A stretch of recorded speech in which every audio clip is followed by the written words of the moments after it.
Welcome to Mormon Book Reviews, where an evangelical encounters the restoration. I'm your host, Stephen Pynakker. And folks, you all remember in the April book drawing, I kept on pushing Battlefields to Temple Grounds, Latter-day Saints in Guam and Micronesia, edited by, I've got the two editors here, folks. I'm very excited about this. And actually, I had the chance over the course of the last couple of days to read through this book, and I learned a lot. I actually thought this was going to be a book. I don't know why. I saw Battlefields, the Temple Grounds. You know, a lot of us people, we think of like Polynesia, right? And Latter-day Saints in the 19th century. But there's actually another story of actually the expansion of the Church of Jesus Christ of Latter-day Saints into other areas that I just assumed were settled in the 19th century. Guam and all these other places weren't, you know, this was done in the 20th century. And actually, Devan, you actually start off the book, one of the earlier chapters, talking about the war in the Pacific, how it kind of brought the Latter-day Saint tradition to this area of the world. But before we get that, Devan Jensen, welcome to the show. Oh, thank you for having me on, Steve. I enjoy your podcast, and I enjoy you as a friend. And I enjoyed you as a roommate at the Mormon History Association. That's right. That was great. Casey Paul Griffiths was supposed to be. He was actually, we were trying to get him on this panel too, because he actually contributes to this as well, but he wasn't able to make it because he had a church calling. So I ended up being your roomie, which was fun. And Dan McClellan, of course, you also have been a previous guest on my program, and you are just like this legendary social media star and scholar. Welcome back to the show, sir. Well, thank you so much for having me. I appreciate your time. And I just became new friends with Rose Ram, who Devan had suggested be on this in this panel. Rose, welcome to the program. Thank you. Thanks for having us here today. So I'm very excited. This just came out March of this year, so this is a relatively new book. And I'm going to, of course, have links in the description for those of you who would like to purchase a copy, and I do recommend it. And so I want to start off, before we get started on the specifics, I kind of want to know from Devan and both Rose, what was the impetus for putting together this project? Where did this idea even stem from? And what made you run with it? Oh, great. Thank you for asking, Steve. So I was a missionary in Guam back in 86 to 88. And I found myself looking over the history of the Pacific, and I'm really into Pacific history, and noticed that so much has been written about the church in Polynesia and church in, a little bit in Melanesia, but mostly Polynesia over and over, but not much has been done on Micronesia or Melanesia. And so I said, I'm really interested why there's a spot on the shelf that hasn't been filled.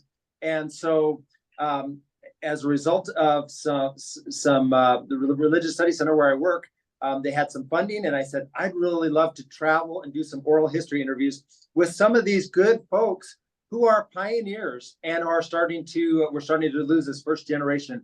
Really, the church got started in 1976 to 78 and 86. And so we have some of these living pioneers. And so I said, if they would fund me to travel out there and start gathering these interviews, we could collect this and have a repository.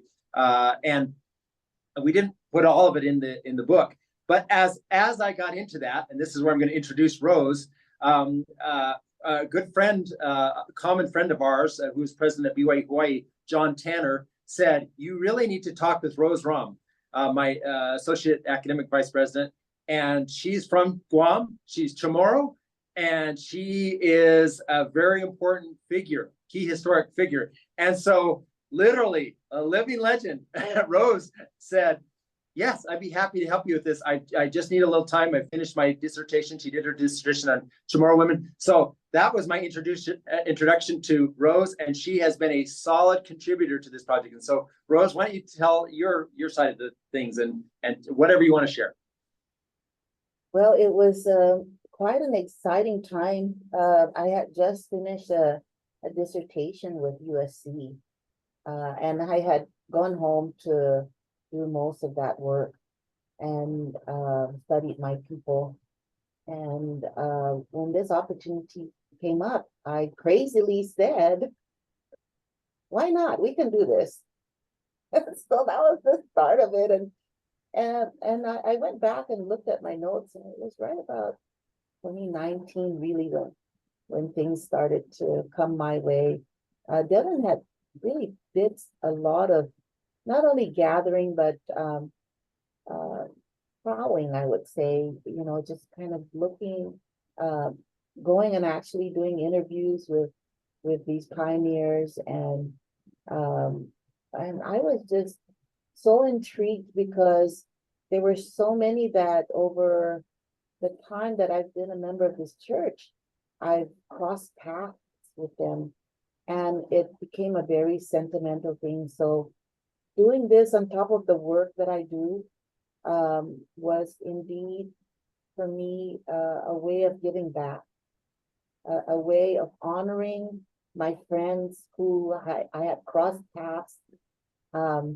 Many of the contributors I've mingled with over the span of my time as a member of this church. And just so you know, I joined the church when I was 19, not in Guam, actually. I was taught the gospel of Jesus Christ in Mesa, Arizona. And but as I started that journey, BYU Hawaii played a key role in it. But I also ended up serving as a missionary in Los Angeles, California. After doing a stint there for 19 months, I went home to Guam and was called as a district missionary for another 14 months. And again, I mingled with so many Latter-day Saints. But over the years, through my career and through the church, many of those that contributed in this book, I've either been acquainted with. A lot of the countries in Micronesia I've actually been on, like Costa Rica. I just want you to know that there's something about being an Indigenous woman and being able to contribute to this book in that way, because my lenses are quite different from and I want to say this too, is that there's so many that contributed that are from the islands that we share many things in common, although we might be from different cultures and islands and speak different languages. But there's just something about that. So I'm very grateful for Devan. I mean, he never let up, even during COVID, and we just kept moving on. And it didn't matter the tremendous work that I do as an administrator. This to me was done during weekends, at nights and early mornings, and it was constant. So we're grateful for those that contributed, and I want to honor them. They did great work. Well, Rose, I just have a quick question for you. What you say you converted at the age of 19. What was your faith? What faith tradition were you raised in? I was a Roman Catholic. Roman Catholic. Okay. And my mom used to close the door all the time on the missionaries, and I thought, oh, who are those young men in white shirts and ties? They lived in our village, but I never really had a chance to hear the gospel. Huh.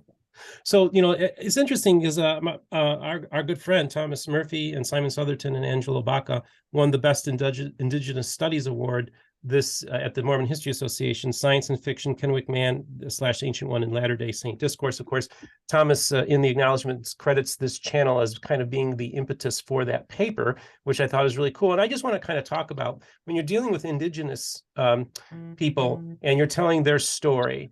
It's so important, the sensitivity, Devan, of making sure that the Indigenous voices are being heard and that somebody like Rose is involved in the process. Maybe you speak to that. Yes. So Rose and I were committed to caption their voice. In many cases, we did the interview in their own language, which was kind of cool. See, I speak Pynakker, which very few people in the world speak, and I don't speak it well because it's been so many years. But I can get by. And so, and then also I did the interviews in Chuukese. So it was really fun to hear them. And then we had Harry Ann Anepo Hinton, who translated those from Chuukese. And so it was really fun to have them share their story in their language, to translate that, and then to capture that on paper. And we were only able to provide just a small portion of those interviews, but they do live on in a repository at the church headquarters. And so a really, I would say, when you have an oral history culture, you don't tend to write down a lot. You tend to pass that to your kids. And so by preserving that in a paper form or digital form, then it can live on for decades or millennia. And so people can say, oh yeah, I remember that was back in, in the 1970s when things were happening. And here are some of the pioneers who helped make it happen. So, and Rose, I would encourage you, what would you share as well in terms of in capturing Indigenous voices and preserving them? Yeah, I want to say that one of the biggest opportunities for Indigenous peoples is to be able to help people better understand how we see the world. And one of the things that really has come from this book and from helping Indigenous individuals to feel safe that their stories would be dealt with integrity. Part of my time as an academician is to also be engaged in oral histories. I've done this since the mid-1990s. And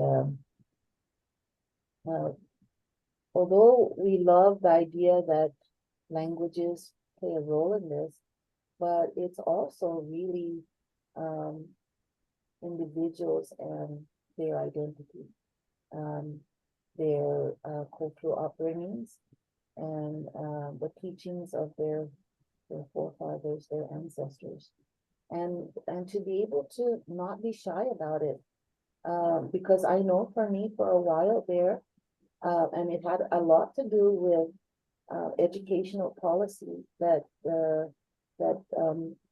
I grew up under. There was an era that really told us that it's best for you to learn the English language and to hold fast to it, right? And so there was a diminishing of our own cultural identity during that era. But now here we are in the 21st century, and people can't get enough of it. They want to know where they came from, what their ancestors taught, and they want to be able to live in the 21st century holding fast to that identity. Not only because it makes them unique, but again, it brings them back to this way of knowing, way of doing things, the epistemologies that were suppressed, really. And so that was the one thing that I brought out. And we had many discussions about this in the process. And when chapters were started, and when Devan is quite inquisitive, and he would always check with me, and I would give a perspective, and simply because it was more of an Indigenous perspective. So there was a lot of discussions around this, and we really tried to bring in and help to restore some integrity to ways of seeing things that might not be how others outside of Micronesia might see it. Anyway, I don't know if that makes sense, but that was really a something I safeguard and I encourage and promote, that we all think differently. I'd like to just chime in and say, for example, Rose preserved some of the Yapese culture and talked about the caste system. And that was really fascinating to both of us. We said, there are ways of looking at the world that are so different. Also, Kiribati in particular has been become a world leader in environmental sustainability and watching out for global climate change, because the sea levels are rising and they're literally affected by losing their land to the water. So those are some indigenous perspectives that are really important and really different from the Western ways of looking at. And so I credit both Rose and Casey for those two perspectives in particular. So Dan, I am so curious to have come across you in this book, and people are going to ask, how did Dan McClellan get involved in this? Did you get lassoed in, or tell us a little background? You wrote the chapter 5, the Church of Jesus Christ in WWII, right? Is that the correct way? WWII. That's so maybe talk a little bit about your contribution that you made and how you got involved in it.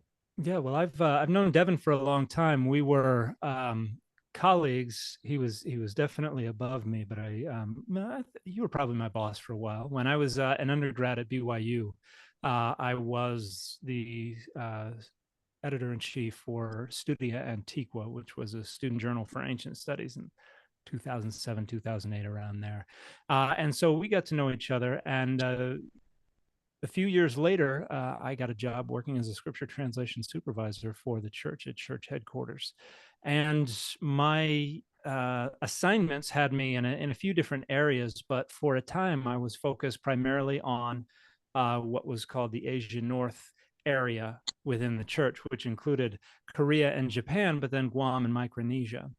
And then I was also responsible for some other areas, which had me traveling to places like Vanuatu and Melanesia and Kiribati.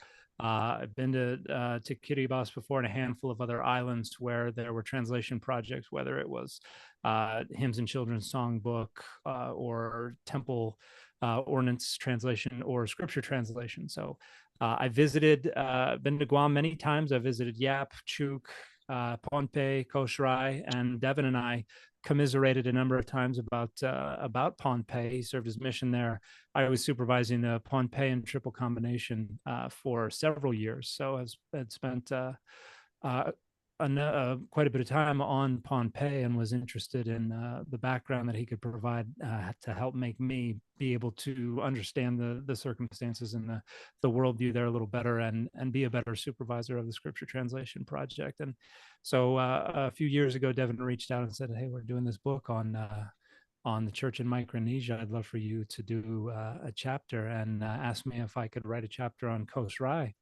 And I said, yeah, of course, I'd love to. I'd be happy to make a small contribution to that. And that's Koh-Shrai is the island I've spent the least amount of time on. But I had worked with Koh-Shraians here at church headquarters.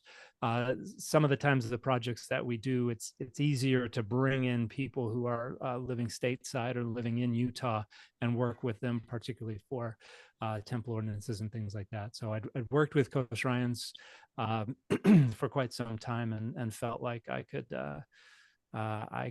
do the chapter justice. That's for other people to decide.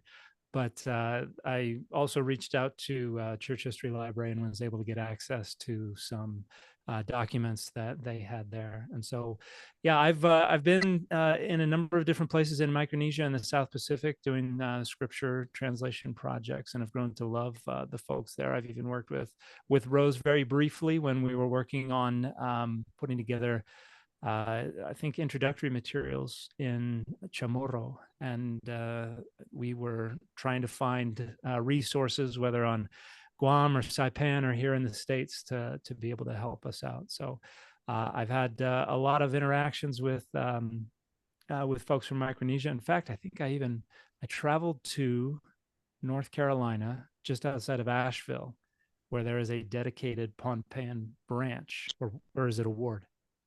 It might be a ward, but I traveled out there to share some of the scripture translations that we'd been working on and to get feedback from them. So the Micronesia and Melanesia and Polynesia have, and particularly Micronesia, have a place in my heart, and I was honored to be able to make a small contribution to this book. You know, I want to add too is that this is actually beautifully illustrated. There's photographs. This is the font size is very readable. So this is a very accessible book. This is actually very interesting for those of you who are interested in just the general history of your church. And what made it so fascinating for me was again, this was so recent. Like when you wrote this chapter, we're not talking about anything from near the 19th century. We're talking 1980s here, Dan, when you're first talking about the introduction. And what's so fascinating is you just talk about basically this is 95% Christian Congregationalist island. So they would basically be, Protestant Christians. And you kind of show how there was some real tension early on. There were attempts at trying to smooth things over, but there was tensions on both sides. Both sides at times were at fault. Maybe just talk about how the early days of them coming in, the church deciding to come in, and maybe talk about some of the early issues that they were having to get established there on the island. Yeah, it's an interesting story. The Protestants had been there since I believe the late 19th century, but by the time that missionaries began to be, I think the first missionary was there was a Pohnpeian, and another one might have been from Guam, who were assigned to open up the area. And yeah, it was Congregationalist Protestant Christians who were also a little suspect of what they thought of, and not without reason, as an American church. And there was suspicion about bringing this American culture, this American church onto the island. And yeah, the Church of Jesus Christ of Latter-day Saints has always had a bit of a rocky relationship with other mainstream Christian churches. So there was that additional tension there. And it was really I think the senior missionaries who need to be credited with kind of planting the seeds that allowed the church to begin to form a foundation on the island. Some of the early missionaries had some success, but it was the senior missionaries who were able to establish relationships with some of the leadership and establish relationship with some of the social institutions that were on the island.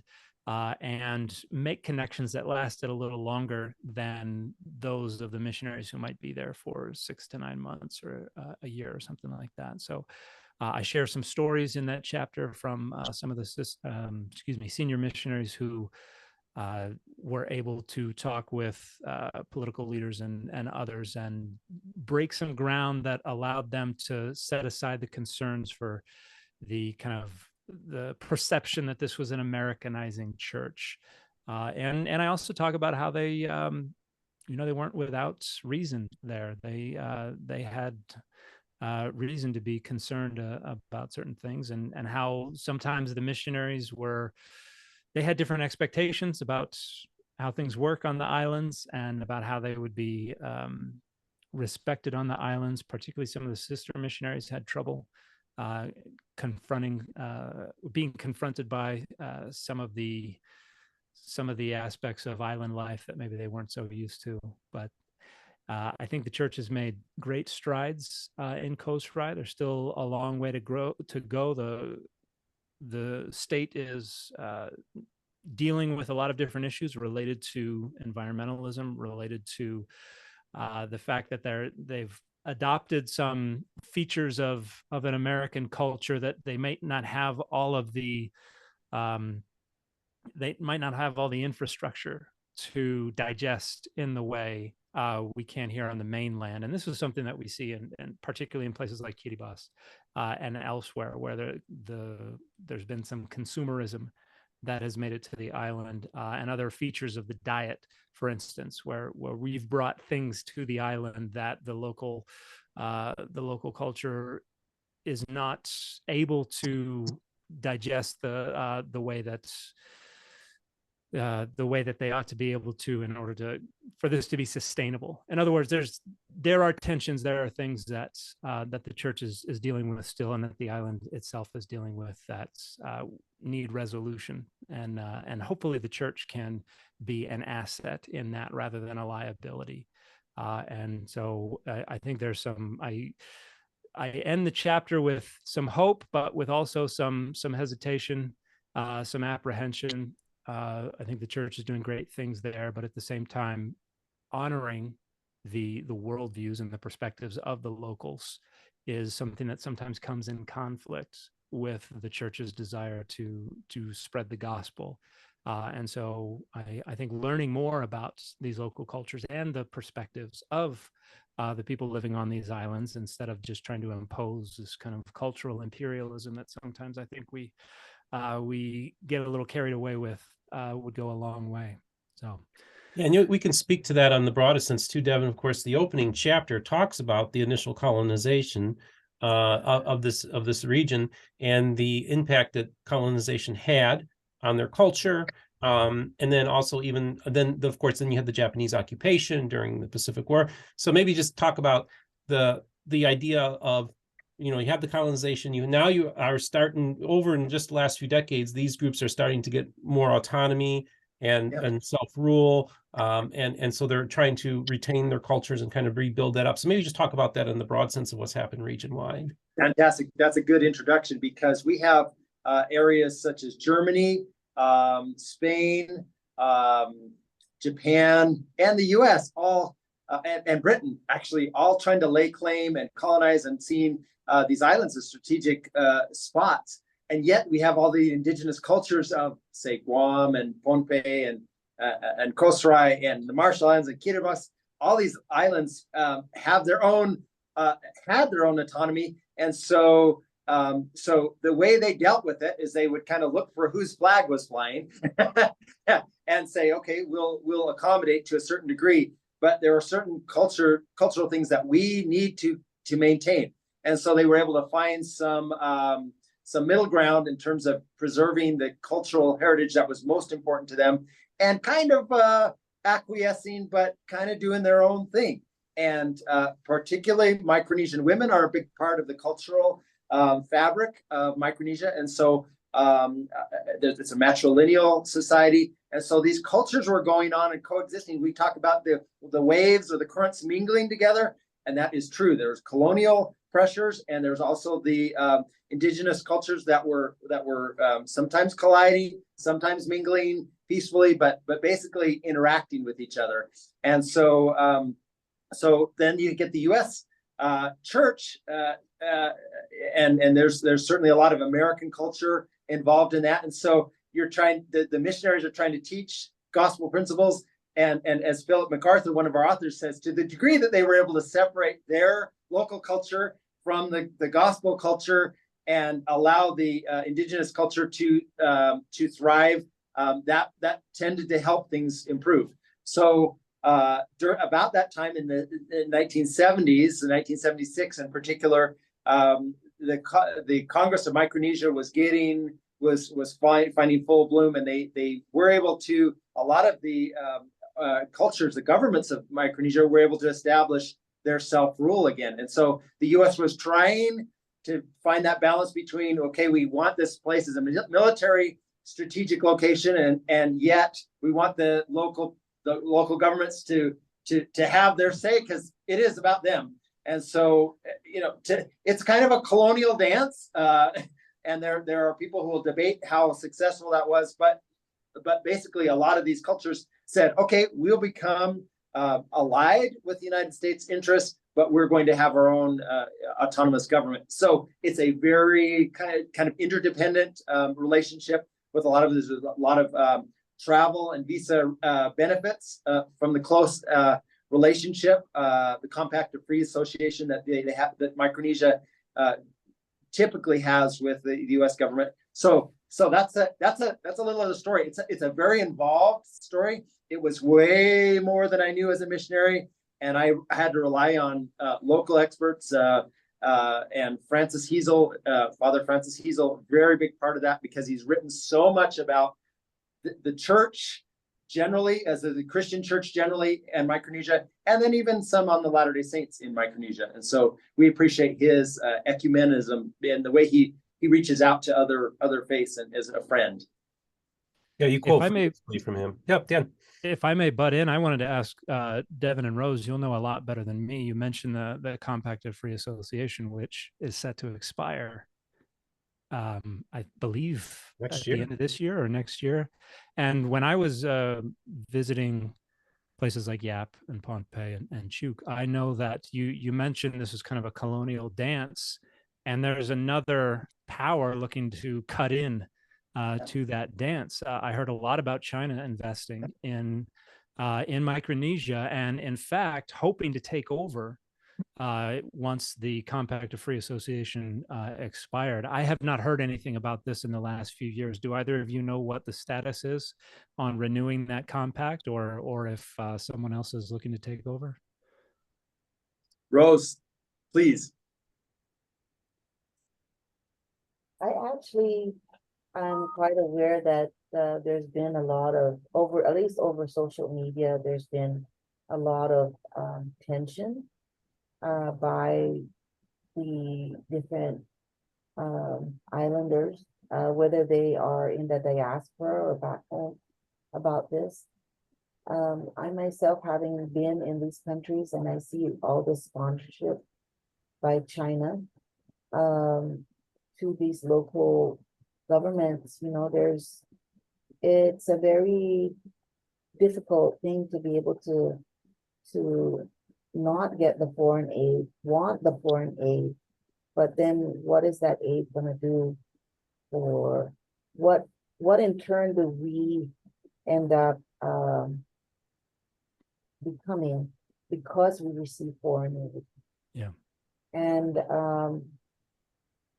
I just want to say that is just something that these different island groups are going to approach very strategically. I know of several friends who have gone to be educated either in Taiwan or in China in professions, and have since returned back to the islands. And so it's a lot of give and take. And that give and take sounds like a dance. Something that Philip MacArthur, whom I would encourage you to one day have on your podcast here, but he knows a lot about the trickster. And so in Micronesian culture, there are tricksters amongst us. And we are, it's a very interesting. Well, Rose, what is a trickster? What do you mean by that? So, well, just like what it sounds, you're being tricked into something. And so I want to say that I'm not so sure how aware foreigners are to this aspect of being a Micronesian. I'll give you an example. Okay, so I myself, I'm a Chamorro woman from Guam, right? I've gone to many of these islands, and I've just come to know that, although we're inviting them to do something, they'll always say, "Oh, yes, yes, yes, yes, yes, yes. Oh, yes, yes, yes, yes, yes, yes." But really is, "Oh, no, no, no, no, no, no, no, no, no. We're not, But the trick there is that they will say, "Oh, yes, yes, yes, yes, yes, yes." And I just find out that, oh no, they don't show up or they don't agree. But that is an approach. I think Philip would probably do a better job of explaining this than I would. But I just know that there are tricksters amongst many of these islanders, and they do that as I would say, as a means to be polite, as a way to probably safeguard themselves. And the negotiations that the local politicians have with foreign aid by countries that give them foreign aid, that's something to be watched. And I know that all eyes are on them as to where they land. I don't think they've settled on where they're going to land, although it is very heated amongst themselves. I know Devan has mentioned this to me, right, Devan, where you've seen over social media the tensions amongst the Micronesians from the various islands with regards to for me from China. China being right now the current challenge. While you were talking, I just happened to bring up a news account in February of this year. The U.S. said it had signed a memorandum of agreement with the FSM, the Federated States of Micronesia, reflecting a shared understanding on future U.S. assistance to the Pacific Island country that Washington is anxious to keep out of China's orbit. So that's a U.S. perspective on things, right? And that's from Reuters. But the Chinese perspective is they're very interested in having a foothold there and having warm relations. And so what we all would agree with is that we don't want saber rattling between the two countries, because that does nobody any good. It just increases tension. The temperature rises and everybody gets nervous. Yeah, no, thanks. Hey, Dan, thanks for asking that question. That's something that was going through my mind as well during this interview. And just real quick, Devan, and Rose, how long? When did you guys start this project, and how long have you been working on it for? So I'll start out. 2008 really got started because we had an opportunity to present in the Pacific, and I said, I'm really interested in writing something on Pohnpei. And so I gathered as many resources as I could at that time. And that I wrote one chapter there that was done for a little book on the Pacific. And then that rested for many years. And then 2016 is when I got serious about it again, and said, I really want to travel out to some of these areas and got some funding to do that. So so really about the last 8 years have been somewhat, and again, this is, as Rose said, this has been kind of a weekend and early morning thing. When can I find some time to do this? And use some vacation time in many cases. In some cases, work said, okay, you can travel over to this area, and don't have to use vacation for that. But Rose, why don't you chime in and share what your role in this and your timeline? Yeah, I look back in my files, and it really again, it was right about 2018, but it really got started in 2019. And at the same time, I was working on translation work for the church. It was more so just editing, going through the Book of Mormon, and I was loving it because it had me dive into the language. But one of the first things that I asked Devan was, please tell me what the research question is for this Yes. project. Yes. And so Devan, Yes. do you remember where we landed on that? I think there were a couple of them, because I really wanted this. I didn't want to experience Scope Creep when we started this book project, because it could be very overwhelming. And I freely admit, your asking those research questions is one of the major contributions you made right at the outset, because we were able to share some of those with our team and say, well, we had questions like this. How did Christianity affect the indigenous cultures of Micronesia? We wanted to know that. What challenges did Micronesians face during and after the war? How have indigenous members adapted to church culture and teachings? Those are really, and then actually this was kind of an interesting, what have missionaries learned from the indigenous cultures? The idea that this is a reciprocal thing, that a young missionary goes out and says, look, I have all the answers, and suddenly finds out, wait a minute, they have the answers and I have a few answers, but I'm going to learn more from them than I'm going to teach them. And that's a really humbling reversal when a missionary says, I as a typically white American, typically can learn so much from a culture of community and caring and compassion, and will both be enriched. So so those are some examples of research questions that you helped formulate that informed our research and guided each chapter. Yeah, you can tell based. Oh, sorry, my apologies. No, Rose. You can tell based on how the chapters were developed, that you could see how those research questions really helped in framing, and it helped with the contributors. I I really am very grateful that we took that time. And again, you need to know this about our efforts because I believe I introduced to Devan this idea that, okay, that is something we need to put in the parking garage. Because, like, for instance, one of the things that I brought to the table is oral history. And I've always loved doing oral history of women.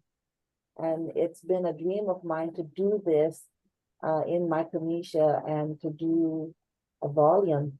And then I just said, no, that needs to be in the parking garage because we need to focus on these 4 research questions and find our contributors. That was the other piece, right, Devan?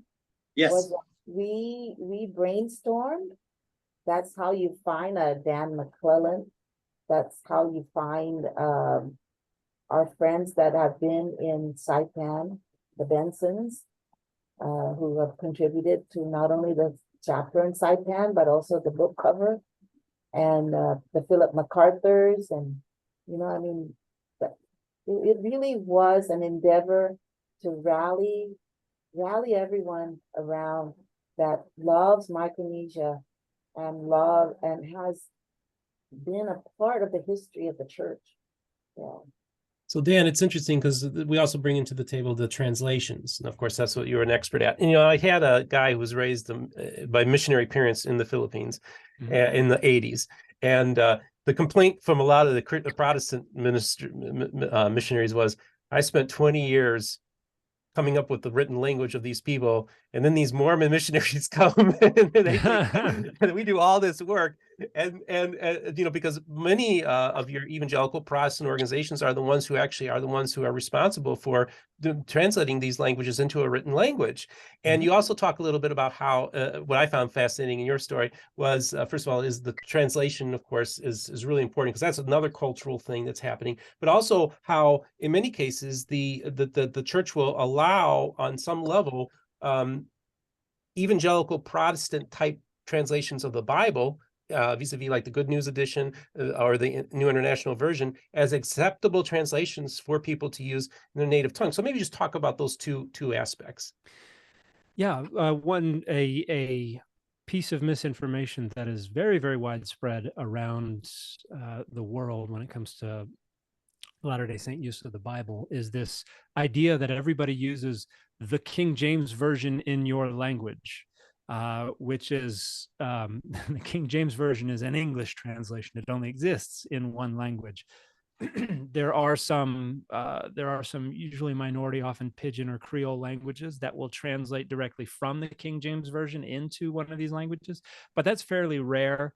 And the LDS Church tends not to prefer those languages. But what we do is when there's either a new translation in an area where the church is established or where the church is trying to get established in an area where a language is spoken they haven't dealt with before, they will do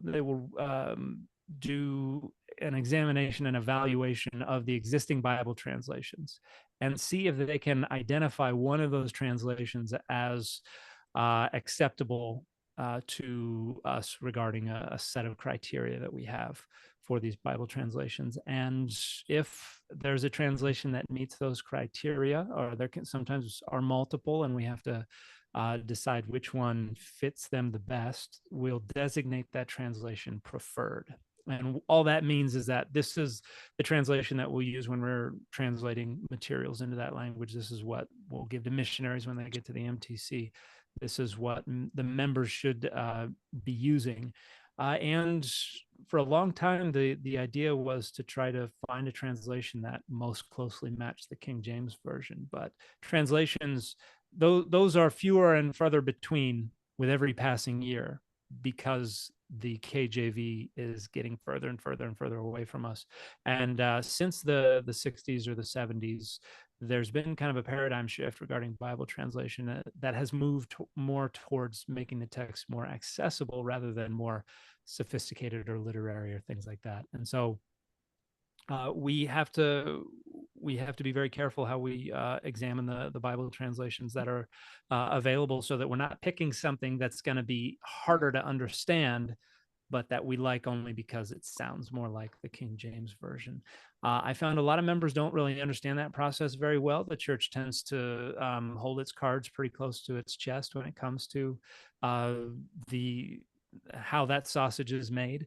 But I think they're starting to be a little more transparent with that kind of thing. There've been articles that have been published in the Liahona regarding scripture translation, and there have been changes to the general handbook regarding Bible translations and things like that. But yeah, I think members would do well to look into what translation is being preferred, what other translations are out there, and get to know some of those translations. Well, one of the changes that was introduced to the handbook, the general handbook, is that members can use other translations in their personal study. The preferred translation is supposed to be used in the classroom, in the institutional experience of the church. But for personal and academic study, go look at other translations and find out what's out there. And, I think there are a lot of languages in which people might find another translation that resonates more with them, that is easier for them to understand, that is more up to date. And the same is true, I think is even more so true for English-speaking members of the church. But yeah, there are a lot of assumptions about what's going on with the Bible that are made by members of the church because they don't have a ton of information and insight on the way church headquarters runs things. But hopefully that door is going to be open more and more with each passing year. Well, and just tell that to Thomas Wayment, who I had him on the program to talk about the Latter-day translation for the New Testament. And he's telling me that he's hearing back that it's being used on the ward level now. So I think we're starting to see that the gates opening on that as well, which I think is really cool because it's actually a really good translation, and comes from more of the tradition of like the English Standard Version, which is the version that's a lot of the evangelical scholars and Protestant scholars prefer. And so that's just fascinating to see that kind of convert, and the cross-pollination. Now, I also have to say, in that episode when I was talking to a guy from the Philippines, he talked about these people who complain, these Protestants complaining about, here they come in and they jump on our work. But the reality is the Protestants did the same thing in the 19th century because it was the Jesuits that laid the groundwork to begin with anyhow. And then the Protestants just piggyback just like the LDS are doing. So obviously that's just the way it all operates. And Devan, you of course quoted quite a bit from that father, that Catholic priest, who kind of gives a history. Maybe talk a little bit about him because he sounds like an interesting character. So he is Father Francis Heisel. It is a Jesuit priest and instructor. He has been so involved in the history of Micronesia for, I would say, 50 years now. I believe. I don't think I'm far off on that date. And that range. He has been very involved with several. Many books with many school efforts. There are Catholic schools on several of the islands of Micronesia, and he's traveled around. I believe he's still living in Guam, and he's just a kind person. Some people have said that Micronesians, if they have a national sport, it's religion, and they're very competitive. And they have a lot of culture that's involved in that, and fundraisers and parties and everything. And so the Catholics and Protestants have traditionally been the longtime presence. And there are new religious movements such as the Church of Jesus Christ of Latter-day Saints that are coming in. And so they've had to arrive at some peaceful competition, I would say, if I can use that term. And say, okay, we're trying to bring people to Christ in our own way, and we've got our own programs to do that. You've got your own initiatives to try to do this, and so I think they've arrived at a pretty comfortable place with each other. And anyway, so those are some dynamics. But Father Heisel has written a little bit about quite a bit about those, and I've quoted from him extensively because he's such an authority and he's a friend. So that's great. I love hearing those kind of stories and hearing the interreligious dialogue, which I think is so important. I actually wanted to ask you all about your future projects that you're going to be working on. But before we did that, I wanted to know, this has been published by, so we got from the Religious Studies Center at BYU, It's also Deseret, and there's this group called the Napala Center. What is that? Talk a little bit about that. Rose, do you want to talk about the Napela Center, or I can if you'd prefer?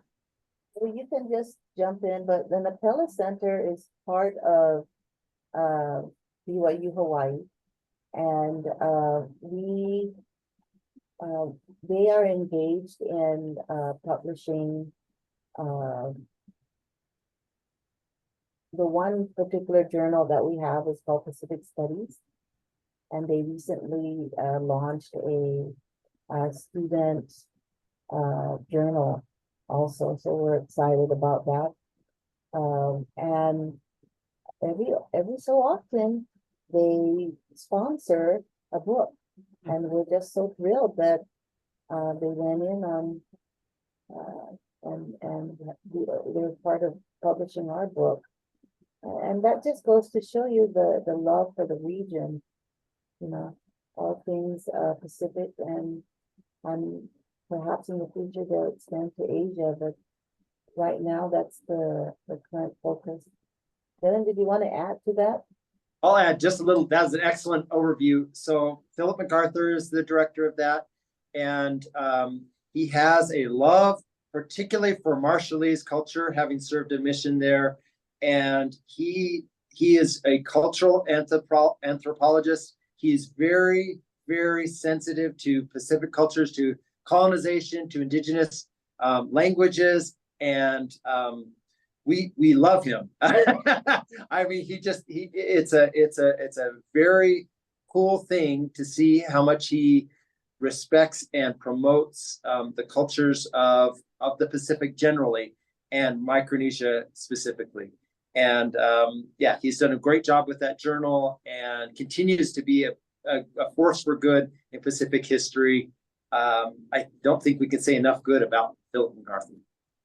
So I was just wondering, Dan, of course, you've got your podcast, maybe talk a little bit about that, but also talk about any future projects that you're working on right now. What do you got cooking?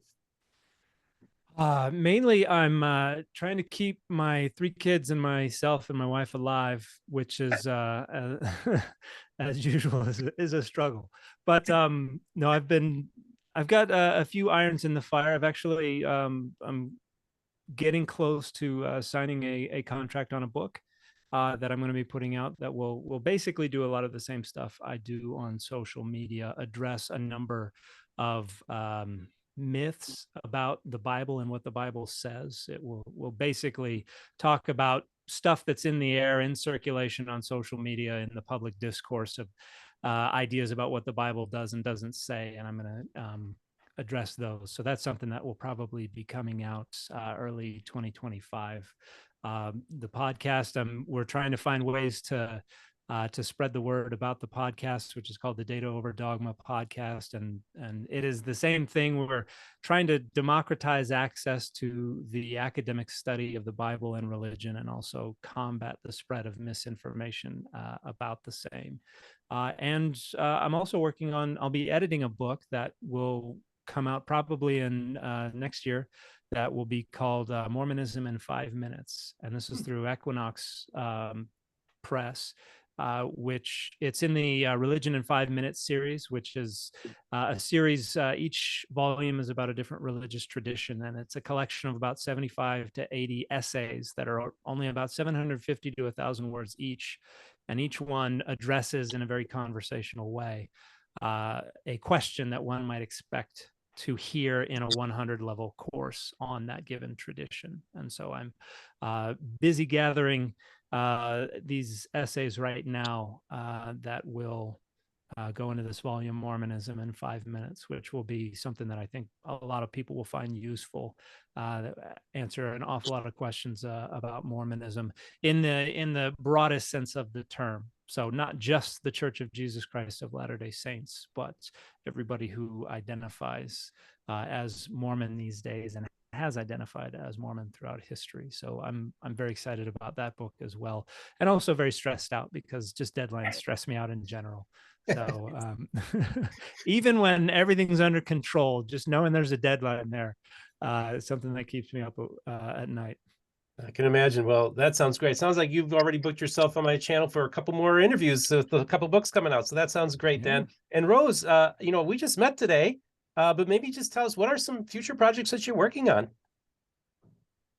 Well, one of the things that I'm again very interested in is taking a group of students back into the region, whether it's in the South Pacific, it's mostly in the Pacific, and doing another week of gathering, but mostly training them to be oral historians that are respectful to the people, the individuals, and being able to help them get published, help them present. And I'm trying to squeeze that in. I don't know how, but I'm going to squeeze it in because I did a stint with a group of women back in the mid-90s, and we went, and it was really before our time to go out and gather oral histories of women in the Pacific. And it did a lot of good, really, for not only us as women, but it helped us to also apply a lot of like Indigenous ways of gathering, and to be able to learn from each other and to teach the young how to do this. And so just this past Sunday, I just for out of love, aloha, I met with a family, their youngest daughter and a father, mother. He happens to be Samoan, from Samoa. She is Native Hawaiian. And so they have this gorgeous daughter who's a mix. And we spend about an hour and I start to train her in this process. And I feel like, it's not about me. It's about being able to perpetuate this Indigenous approach to, and so that's why I'm very excited about it, because it's a blend. I mentioned that in the Yap chapter. And so when I approach a lot of my efforts, because I've been exposed for 30 years to many different cultures, and I am also an interculturalist. And so that's why the blending then and identifying and bringing the good that come from these various Pacific cultures to help. I really feel like that is something that's worth passing on. The sensitiveness, the integrity in the process, and applying Indigenous ways. So that is my dream.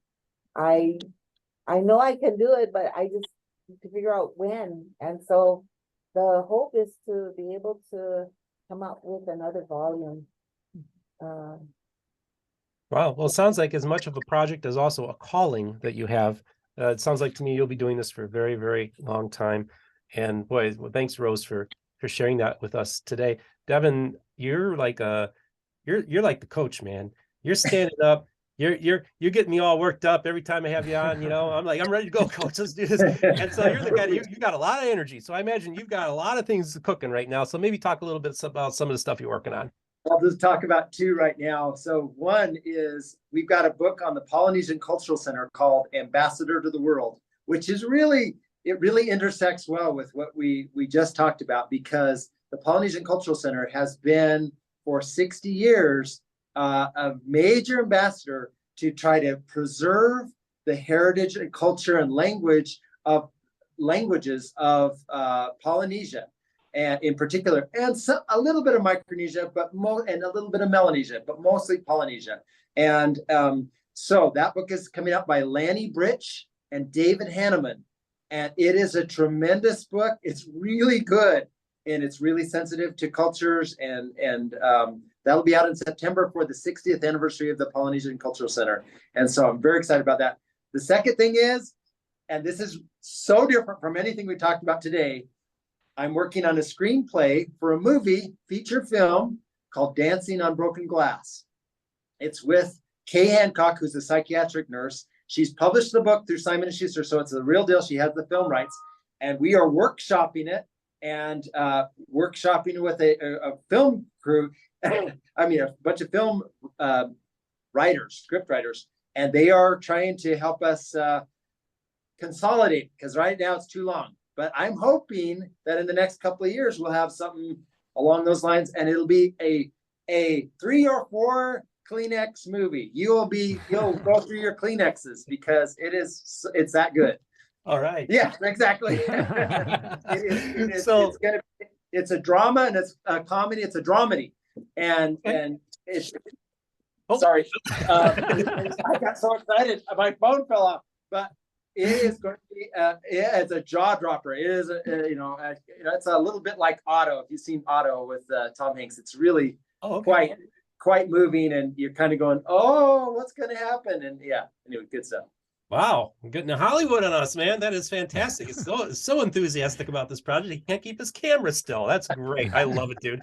I want to thank all of you for coming on the program today. You are awesome human beings. Right back at you. Thank you. With aloha from Orem and Provo. Thank you for having us. You guys are all awesome. So, folks, I want to just give a shout out to my friends at Saints Unscripted. This is their t-shirt they gave me when I appeared on their program.